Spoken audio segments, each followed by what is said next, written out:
Hujan turun sejak pagi, membungkam kota dalam kabut dan suara rintik di atap genteng.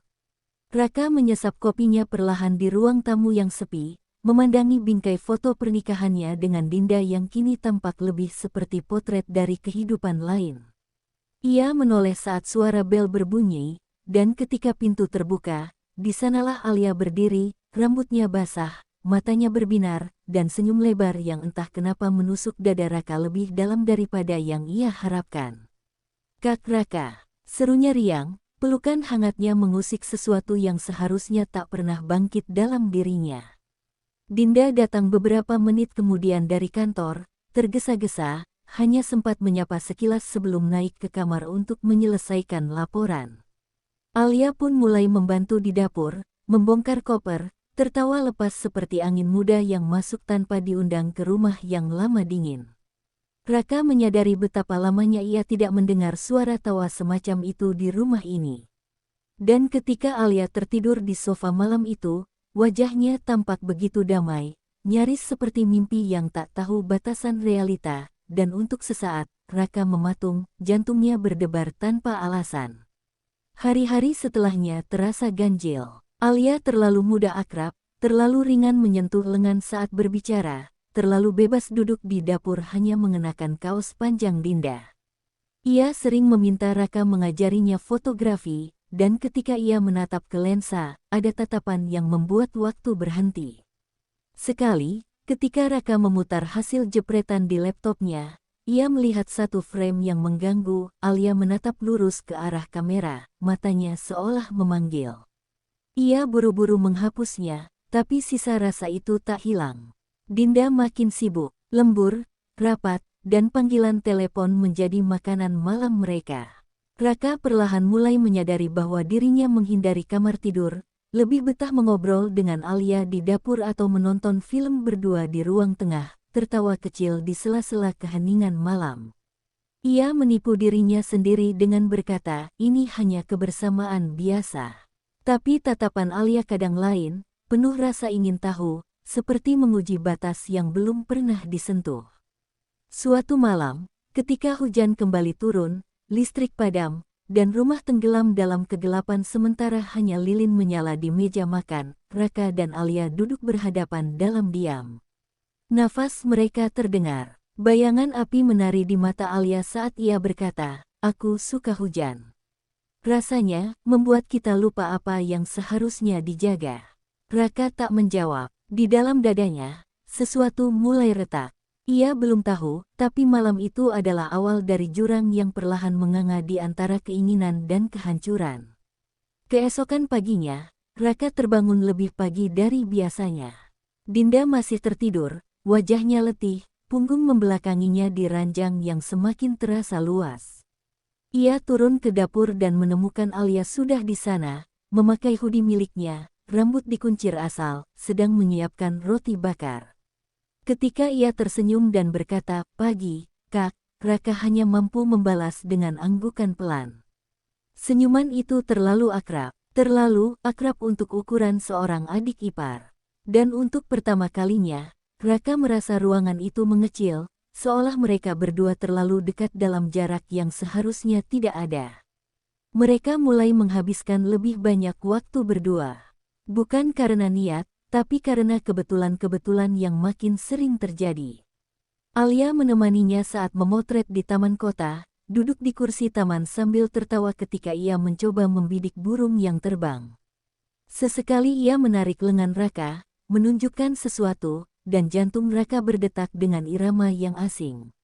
Ia mencoba menepisnya, mengingat siapa dia dan siapa Alia, tapi pikirannya mulai memberontak. "Dia hanya seperti adikmu," bisik hati kecilnya. Tapi hatinya tahu itu dusta yang ia ulang demi bisa tidur malam ini. Malam itu, Dinda pulang larut dan langsung tertidur tanpa makan malam. Raka duduk di balkon, sendirian, ketika Alia muncul membawa 2 cangkir teh. Ia duduk di sampingnya, mengenakan sweater tipis dan menatap langit malam yang kelabu. Mereka bicara tentang hal-hal ringan, hujan, masa kuliah, foto-foto lama. Tapi ketika percakapan menyentuh soal perasaan dan kesepian, Alia menatapnya dan berkata, kadang aku iri sama Kak Dinda. Dia punya Kak Raka. Tapi entah kenapa, dia seperti nggak sadar. Raka menoleh. Tatapan mereka bertemu. Terlalu lama. Dan terlalu sunyi. Raka berdiri mendadak, dadanya sesak. Kita nggak seharusnya ngomong kayak gini, Alia, ucapnya cepat, berusaha tegas. Tapi suaranya gemetar. Alia tidak menjawab. Ia hanya mengangguk pelan, lalu tersenyum kecil, senyum pahit yang entah menyalahkan dirinya sendiri atau justru memahami Raka lebih dari yang seharusnya. Malam itu Raka tidak tidur. Ia duduk di studio gelapnya, menatap layar kosong, menghindari bayangan Alia yang muncul dalam pikirannya lebih sering dari Dinda. Beberapa hari kemudian, saat Dinda sedang dinas luar kota, hanya mereka berdua di rumah. Suasana hening menusuk. Alia menyalakan lagu lama dari ponsel dan mulai menyanyi pelan di ruang tamu. Raka yang tadinya di kamar, tak tahan dan keluar. Alia katanya, tapi suaranya hilang di tengah lagu. Alia menoleh, mata mereka terkunci, dan dalam sekejap, jarak antara mereka hanya beberapa langkah. Detik itu, dunia seakan menahan napas. Dan ketika tangan Alia menyentuh jemari Raka yang gemetar, waktu seperti berhenti di ambang titik yang tak boleh dilewati. Raka memundurkan langkah. Tangannya masih hangat oleh sentuhan Alia, tapi kepalanya dipenuhi suara Dinda, bayangan pernikahan mereka, dan janji-janji yang perlahan mulai ia khianati hanya dengan diam. Alia berdiri di tempatnya, wajahnya kosong, seperti seseorang yang baru menyadari bahwa ia sudah melangkah terlalu jauh. Maaf, ucap Raka pelan, hampir tak terdengar. Tapi Alia hanya menunduk, lalu masuk ke kamarnya tanpa sepatah kata pun. Raka tertinggal di tengah ruang tamu, tubuhnya kaku seperti batu, dan malam yang hening tak menawarkan pengampunan. Keesokan paginya, suasana rumah berubah drastis. Alia tak muncul di dapur, tak menyapa seperti biasa. Raka menunggu, tapi yang terdengar hanya pintu kamar tertutup rapat dan suara air mengalir dari kamar mandi. Saat akhirnya mereka bertemu di lorong rumah, Alia hanya berjalan melewatinya, tak menatap, tak bicara. Raka ingin bicara, ingin menjelaskan, tapi apa yang bisa ia katakan? Bahwa ia takut pada dirinya sendiri. Bahwa ia nyaris melakukan sesuatu yang bahkan tak bisa ia akui kepada istrinya. Ia tahu, sejak malam itu, sesuatu dalam rumah ini telah rusak. Di tempat kerja, Dinda mengirim pesan-pesan singkat seperti biasa, kamu udah makan. Jangan lupa matiin kompor ya. Raka membaca semuanya dengan mata kosong. Ia merasa seperti penipu. Di layar ponselnya, ada foto Dinda dan Alia saat liburan tahun lalu, tertawa bersama, saling merangkul. Dan sekarang, ia menyimpan rahasia kelam tentang adik ipar Dinda, tentang dirinya sendiri, tentang momen yang hampir membakar segalanya. Ia ingin membuang ponsel itu ke tembok, tapi ia hanya diam. Seperti biasa, malamnya, Raka berdiri di depan kamar Alia. Ia hendak mengetuk, hendak mengatakan bahwa semua ini salah, bahwa ia minta maaf. Tapi sebelum jarinya menyentuh pintu, pintu itu terbuka. Alia berdiri di ambangnya. Matanya merah, bukan karena menangis, tapi karena tak tidur. Ia berkata dengan suara datar, aku akan pergi besok. Aku nggak bisa tinggal di sini lagi. Raka terdiam. Tubuhnya berat, napasnya pendek. Ingin berkata, jangan, tapi tahu itu hanya akan memperpanjang luka. Maka ia hanya mengangguk. Dan malam itu, kamar Alia kembali tertutup. Kali ini benar-benar sebagai batas. Malam terakhir itu terasa seperti hukuman. Raka tak bisa tidur. Ia duduk di sofa, menatap ke arah kamar Alia yang tertutup rapat.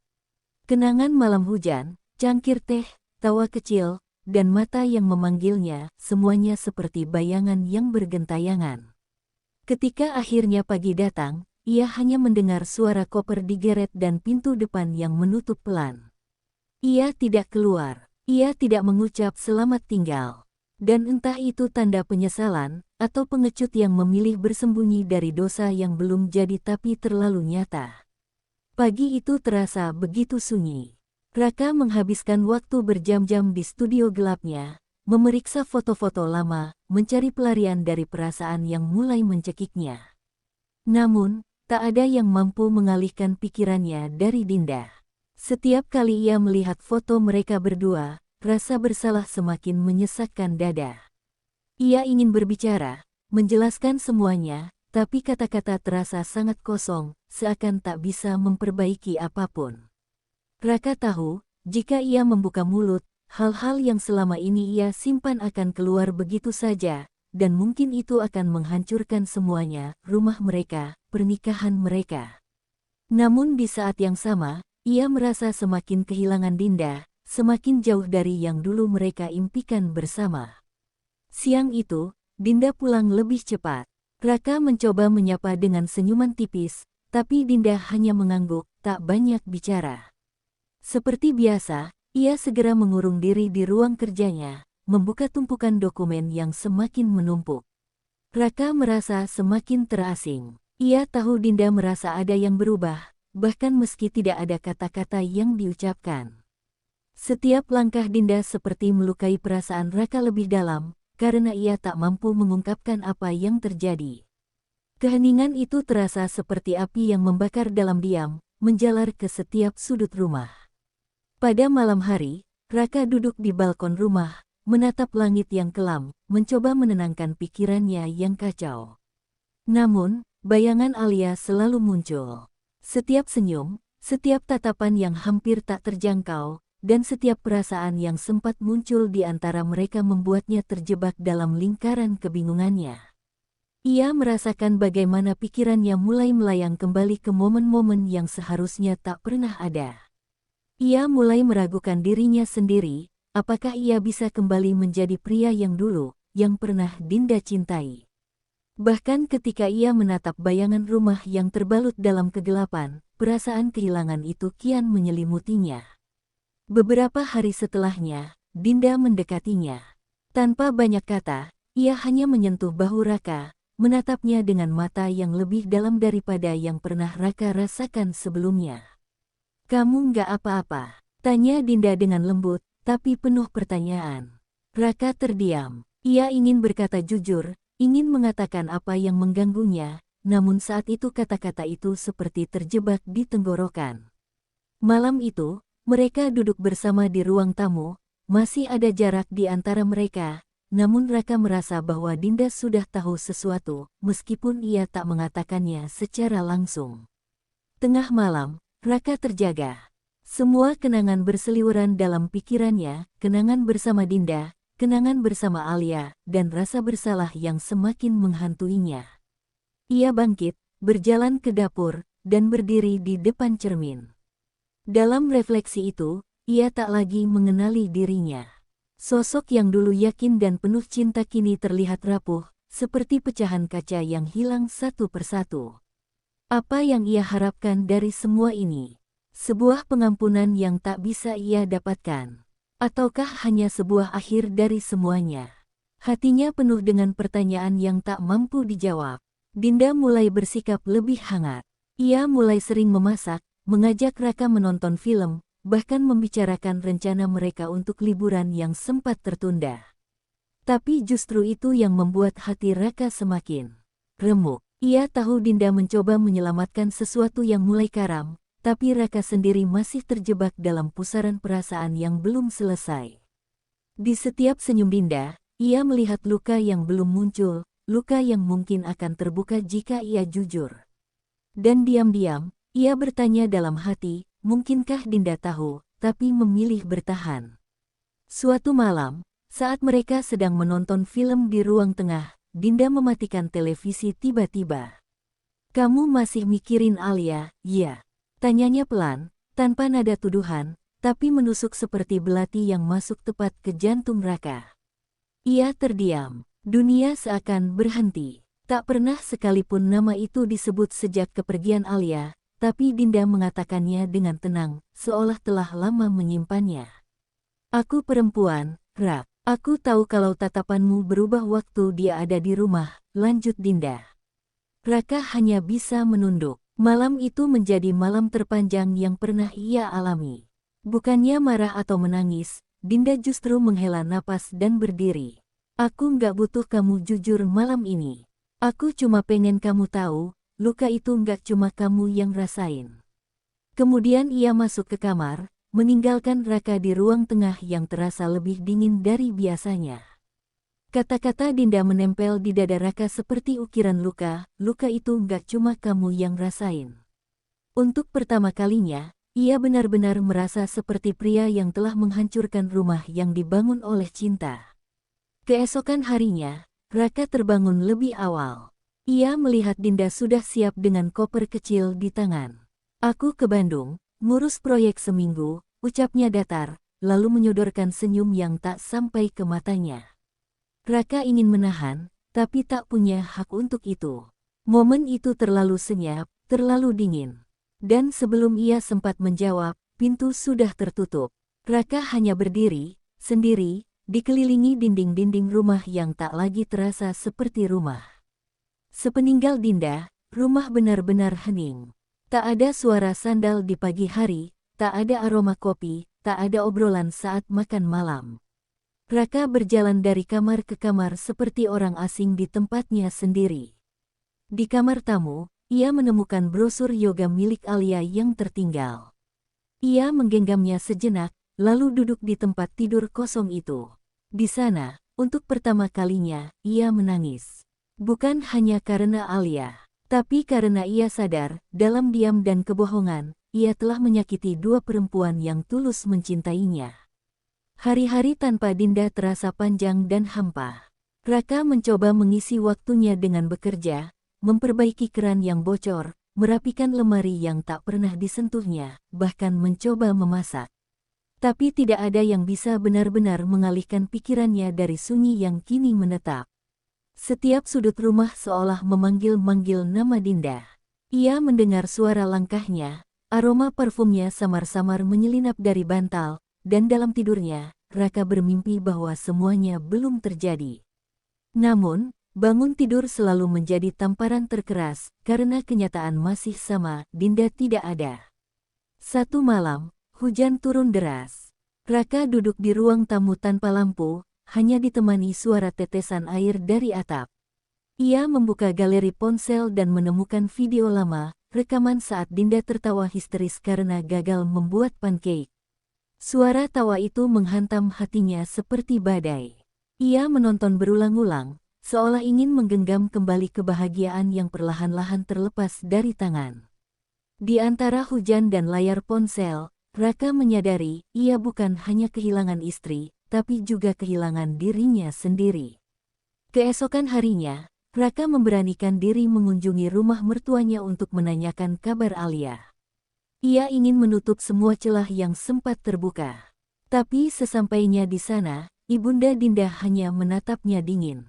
Alia sudah kembali ke Jogja, katanya singkat, lalu menutup pintu perlahan, tanpa sepatah kata pun lagi.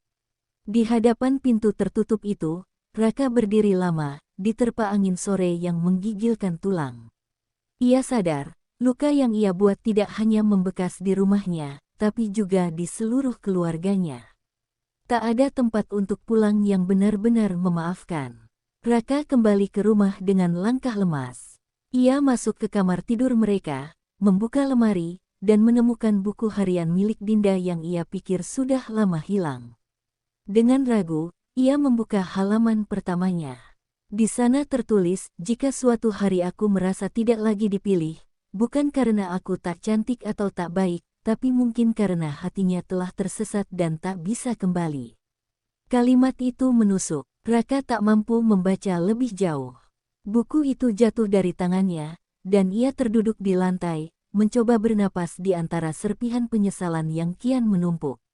Malam itu, Raka berdiri di depan kaca, memandangi dirinya sendiri dalam diam. Di balik mata merahnya, ia melihat seorang pria yang dulu punya cinta, tapi tak tahu cara menjaganya. Cermin itu memantulkan wajah yang mulai asing baginya, bukan karena usia, tapi karena kebodohan yang perlahan merusak segalanya. Ia akhirnya sadar, bukan cinta yang hilang, tapi ia sendiri yang mengusirnya. Dan barangkali, tidak semua hal bisa diperbaiki. Tidak semua luka bisa dijahit kembali. Raka mulai menghindari cermin. Ia tak sanggup lagi melihat wajah sendiri, wajah yang mencerminkan seorang pria lemah, pengecut, dan pengkhianat. Di tempat kerja, ia tampak normal, menyapa, bekerja, bahkan bercanda. Tapi begitu pulang ke rumah, topeng itu rontok. Ia memutar ulang rekaman-rekaman kenangan dalam pikirannya, bertanya lagi dan lagi, seandainya malam itu aku menolak Alia, seandainya aku memilih pergi dari ruang tamu malam itu. Tapi kenyataan tak mengenal kata seandainya. Yang tersisa hanya kerusakan. Di tengah malam sunyi, Raka membuka laptop dan mulai menulis email untuk Dinda. Panjang, jujur, brutal. Ia menuliskan semua tentang Alia, tentang kebimbangan, tentang rasa bersalah yang menumpuk sejak awal. Tapi saat hendak mengirim, tangannya gemetar. Ia tak berani. Bukan karena takut ditinggalkan, karena Dinda sudah pergi. Tapi karena ia sadar, pengakuan itu bukan untuk memperbaiki, melainkan hanya untuk meringankan beban dirinya sendiri. Dan Dinda tak pantas menanggung itu lagi. Ia menutup laptop pelan, lalu menangis dalam senyap. Esoknya, Raka pergi ke tempat yoga yang biasa didatangi Alia dulu. Tempat itu kosong, sunyi, hanya ada bunyi kipas angin yang memutar lambat di langit-langit. Ia duduk di sudut ruangan, memejamkan mata, mencoba membayangkan ulang masa-masa sebelum semuanya retak. Tapi di kepalanya, hanya ada suara Dinda yang berkata, "Aku nggak butuh kamu jujur malam ini."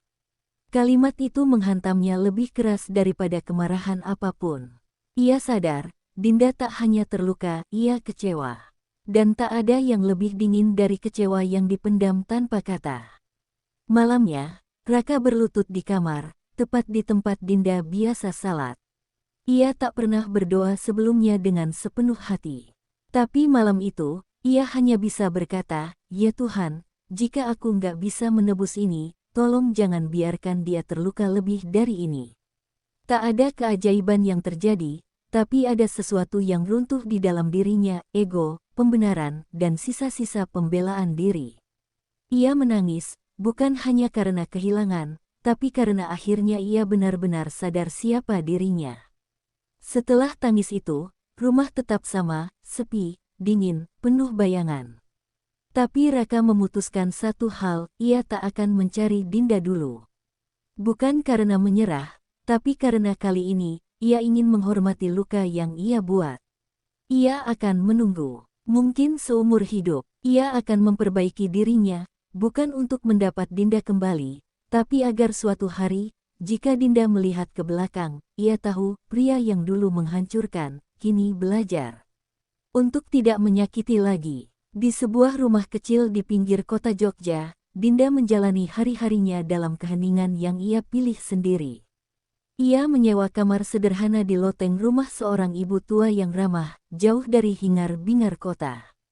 Setiap pagi, ia menulis di buku catatannya, bukan untuk dikenang, tapi untuk meluapkan beban yang tak bisa ia ucapkan.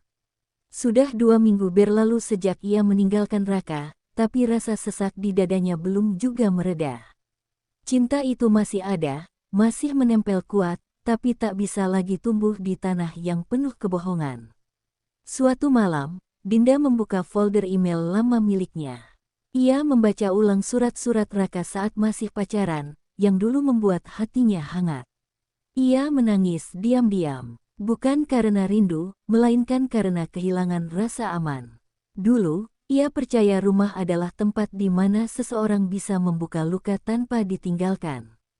Tapi kini, rumah yang ia percaya itu justru menjadi sumber luka terdalam. Ia ingin memaafkan, tapi hatinya belum bisa menghapus kejadian itu dari pikirannya. Dinda menulis surat panjang untuk Raka, tapi tidak pernah dikirim. Surat itu berisi kejujuran pahit tentang malam saat ia tahu, tentang bagaimana ia berpura-pura tertidur saat mendengar Alia menangis di kamar tamu, tentang pagi harinya saat ia menyadari dunia mereka tak akan pernah sama lagi. Ia menulis, "Aku nggak pergi karena aku nggak sayang, Kak. Aku pergi karena kalau aku tetap di sana, aku akan belajar membenci kamu, dan aku nggak mau itu." Setelah selesai menulis, ia melipat kertas itu, menyelipkannya ke dalam buku harian, dan memeluknya semalaman. Besok paginya, Dinda berjalan ke pasar membeli bunga. Ia memilih bunga matahari, yang dulu selalu Raka belikan saat mereka bertengkar kecil. Tapi kali ini, bunga itu bukan untuk meminta maaf, melainkan untuk mengubur kenangan. Ia menaruh bunga itu di tepi sungai kecil dekat rumah, lalu berdiri di sana cukup lama, seperti menunggu sesuatu hanyut bersamanya. Tapi tak ada yang datang. Yang pergi justru harapan-harapan yang dulu mereka rajut bersama. Di malam yang sama, Dinda menatap langit-langit kamarnya. Ia tak tahu apa Raka masih memikirkan dirinya. Tapi ia tahu satu hal, cinta tak cukup kalau tidak ada kejujuran. Mungkin suatu hari, mereka akan bicara lagi, entah sebagai dua orang asing atau dua orang yang pernah saling menyelamatkan. Tapi malam itu, ia hanya bisa berbisik pada diri sendiri, semoga dia belajar mencintai dengan benar, meski bukan aku lagi yang dia genggam. Suatu sore yang mendung di Jogja, Raka tanpa sengaja melihat Dinda di sebuah kafe kecil di dekat pasar buku bekas. Ia awalnya hanya berniat mencari buku lawas yang dulu biasa mereka baca bersama, namun pandangannya terpaku saat melihat siluet perempuan yang duduk membelakangi jendela, membaca buku dan memegang segelas kopi.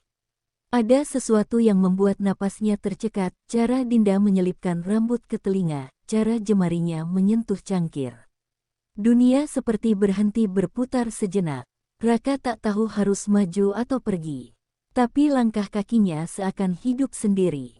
Ia mendekat, menahan detak jantungnya yang memukul keras di dada. Saat Dinda menoleh, mata mereka bertemu, dan dalam sepersekian detik, semua luka, marah, rindu, dan kenangan tumpah ruah dalam diam. Tak ada pelukan, tak ada tangisan, hanya tatapan dua orang yang pernah saling memiliki, kini berdiri di antara jarak yang tak kasat mata tapi sangat nyata. Mereka duduk satu meja, canggung, sunyi. Raka mencoba membuka pembicaraan, tapi suaranya tercekat. Dinda hanya tersenyum tipis, senyum yang tak bahagia, tapi juga tidak marah. Ia berkata pelan, "Kamu kelihatan capek." Dan Raka hampir runtuh hanya karena kalimat sederhana itu. Ia menatap meja, takut tatapan Dinda membuatnya menangis. Ia berkata, "Aku nggak tahu harus minta maaf dari mana." Dinda menggeleng, "Aku nggak datang ke sini buat dengar maaf. Aku cuma pengen lihat kamu masih hidup." Beberapa menit berlalu, mereka bicara sedikit tentang kerjaan, tentang rumah kontrakan Dinda yang bocor saat hujan. Semua percakapan biasa, tapi terasa berat karena ditopang oleh rasa yang luar biasa. Sebelum pergi, Dinda menyodorkan sebuah amplop. "Aku nulis ini buat kamu. Udah lama, tapi nggak pernah aku kirim." Raka menerimanya dengan gemetar, dan untuk sesaat mereka hanya saling pandang. Tak ada janji, tak ada rencana. Hanya saling pamit, dengan luka yang masih hangat, tapi kali ini lebih jujur. Malamnya, di rumah, Raka membuka surat itu. Tulisan tangan Dinda masih rapi, seperti dulu. Ia membaca perlahan, tiap kalimat seolah mengguncang dadanya. Kalimat terakhir membuatnya menggigil, "Aku masih sayang kamu, Kak. Tapi aku juga sayang diriku sendiri sekarang. Dan aku memilih untuk tidak kembali." Raka menutup surat itu, mencium kertasnya seperti memeluk seseorang yang tak akan bisa disentuh lagi. Dan untuk pertama kalinya, ia tersenyum. Pahit, tapi jujur. Karena ia tahu, cinta sejati tak selalu harus kembali. Kadang, cukup untuk mengikhlaskan. Beberapa bulan telah berlalu sejak pertemuan terakhir mereka di kafe. Surat dari Dinda menjadi satu-satunya hal yang masih sering Raka baca di malam hari. Ia menyimpannya dalam laci meja kerja, bersama foto pernikahan mereka yang kini tampak seperti kenangan dari kehidupan lain. Sejak hari itu, Raka perlahan memperbaiki dirinya. Ia berhenti menyalahkan waktu, keadaan, bahkan dirinya sendiri. Ia belajar hidup dengan sunyi, tanpa harapan Dinda akan kembali. Tapi justru dari sunyi itu, ia mulai bisa mendengar kembali suara hatinya, yang dulu tertutup oleh penyesalan. Sementara itu, Dinda memutuskan pindah ke kota kecil di Jawa Timur. Ia mengajar di sekolah dasar, hidup sederhana dengan anak-anak yang tiap pagi menyambutnya dengan tawa. Di tempat baru itu, ia menemukan kembali dirinya, bukan sebagai istri dari siapapun, tapi sebagai perempuan yang utuh dan bebas. Setiap malam, ia masih terkadang menatap langit dan bertanya-tanya tentang Raka. Bukan karena ia ingin kembali, tapi karena ia ingin tahu, apakah laki-laki itu akhirnya belajar mencintai dengan cara yang tidak menyakiti. Satu hari, saat sedang mengajar, seorang anak perempuan memberikan secarik kertas gambar, dua orang dewasa berdiri jauh di dua sisi jembatan. Di tengah, ada tulisan, kadang pulang itu bukan ke tempat, tapi ke hati yang nggak nyakitin lagi. Dinda terdiam lama, matanya berkaca-kaca. Ia tidak tahu dari mana anak itu mendengar kalimat itu. Tapi kata-kata itu terasa seperti sapaan dari semesta, seolah hidup sedang berkata, kamu sudah sampai, Din. Ini rumahmu sekarang. Di kota yang berbeda, Raka berdiri di depan rumah kontrakan mereka yang lama, yang kini sudah ditempati orang lain. Ia hanya menatap rumah itu dari luar, sambil menggenggam surat Dinda yang sudah mulai menguning. Ia tak masuk, tak berniat. Ia hanya menunduk, lalu tersenyum. Terima kasih, Din, gumamnya pelan, sebelum melangkah pergi. Bukan menjauh, tapi melangkah lebih dekat ke dirinya sendiri, yang akhirnya berani melepaskan, tanpa kehilangan. Malam itu, di dua tempat berbeda, Dinda dan Raka sama-sama menulis di buku harian masing-masing. Mereka menulis hal yang berbeda, tapi isi hatinya sama, mereka baik-baik saja. Dan untuk pertama kalinya setelah sekian lama, tidak ada lagi tangis. Tidak ada lagi sesal, hanya damai, dan rasa cukup. Karena kadang cinta tidak harus dimiliki untuk bisa membuat seseorang pulang, cukup dikenang, dan dibiarkan hidup di tempat yang tidak lagi menyakiti.